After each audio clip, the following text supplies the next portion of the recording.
All right, hello guys. How are you doing? This is for my Michael Joseph's final project for the media literacy.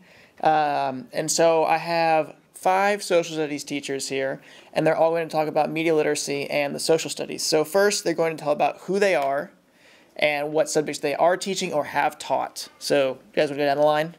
We'll start with the individual on the far left. My name is Greg. I taught a 7th grade course on geography and culture. My name is Nick. I taught American history to 11th graders and AP World History to several different grades. My name is Siobhan and I teach middle school social studies, so either ancient world history or American history. Howdy, my name is Pat and I've taught Global 1 and 2, Global 3 and 4, and also U.S. history and government. I am Elizabeth and I teach global history. Okay. Great. Cool. Thank you, guys. All right, so what kind of media aspects do you incorporate into your teaching or have incorporated into your teaching aspects? Open forum. I use YouTube clips a lot, usually showing just a section of a video to kind of get them started. So definitely videos often found on YouTube, but also from other venues. Just to jump off of that, I also use a lot of YouTube, but I also will take clips such as documentaries from films, in addition to various websites like BrainPop. Ultimately, our goal is just to expose students to various types of resources that will engage them and introduce topics. Yeah, it's often the introduction where I use that. One of the things I use also is Discovery Education. They have a lot of streaming video.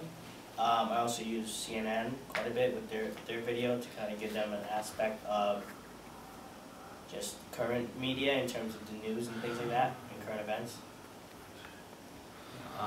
Building off that, I mean, I use YouTube a lot also, but I also try and bring in popular movies as a sort of introduction again, and to show them how history is portrayed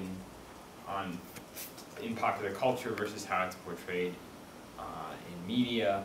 I try and use games where it's possible, try and use many different comics even. There's great like Mouse and Barefoot Gen for the history of the atomic bomb.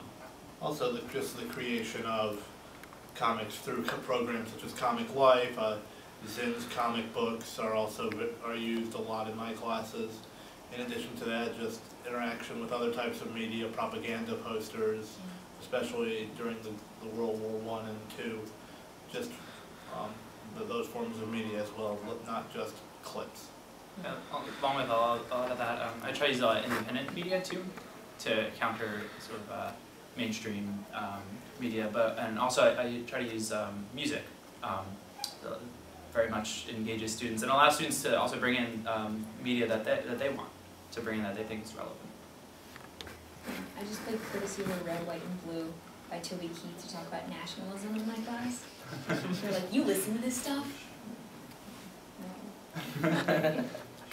Awesome. Cool. So what are media literacy skills, in your opinion, and in what ways do you incorporate them or not incorporate them into your teaching? I mean, I think the big one is being able to detect for bias. Just being able to interpret a source, just as you ask students to understand for bias in a primary written source. It's the same type of standard should be held to a clip or any other type of information. So you have to ask for bias. You're just looking for students to examine that. How can you draw that out? And if students can identify that, that's always a plus. I think, to build off that, just the idea of reading it like a text, of first of all being able to understand the author's argument and then try and break it down and figure out where they're coming from and how you might criticize it from another perspective. Yeah, and try to figure out, ask the students, what interest do you think the author had in putting this out? I think one of the limitations, though, when you do that, though, is obviously in New York State we have the state regents.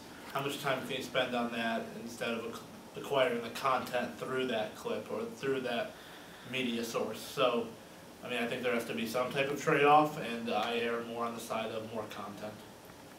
I teach my kids a protocol for how to look at, well, tomorrow I'm teaching a protocol on primary sources and political cartoons, and like what are kind of the ways that first, you skim it, you look for keywords, and then kind of a protocol on that, and also just a protocol on how to look at sources in general. It's called OPVL, where you evaluate for the origin, the purpose, the value of the source, and so like what does it tell us, but also what are the limitations of the source. And it's something my school is starting in the 9th grade, and it should be the same language that they're hearing through all 4 years. And I used advertisements as the avenue for doing that. So looking at, beer posters. What does this tell us about American society when they say beer time is football time? Like what does that say? And that worked really well in terms of just getting them to be critical about media. One of the things I tend to make sure my kids, they use a lot of media when they do current events, when they have to do their own assignments, so they're looking on the internet for articles and things like that. So I make sure once we start that they are not looking, that they're looking at credible sources, whether it be the New York Times, credible news sources, Reuters, the AP, things like that, Time Magazine. I make sure that they don't, you emphasize to them that, so make sure that you're not just looking at, Joe's crazy news of the week.com, because that may not be accurate at all. They seem to do really well with that. Also at the same time though, I mean, when you look at those type of resources, The Onion, for example, is a great resource. Yeah. And how can you even, like, teaching bias that way, or teaching just perspective and just using parody as well? And there's something to say. I was just going to say that's so hard for kids. Yeah, I mean, there's also something to be said about using a resource that's less reputable, and have the students break it down and figure out why this is not reputable.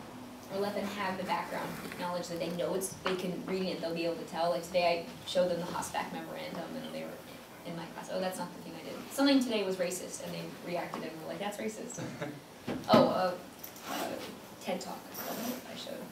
One thing that I think is always a danger in this territory is I find that a lot of teachers tend to just say that the written word is best and everything else, just criticize that.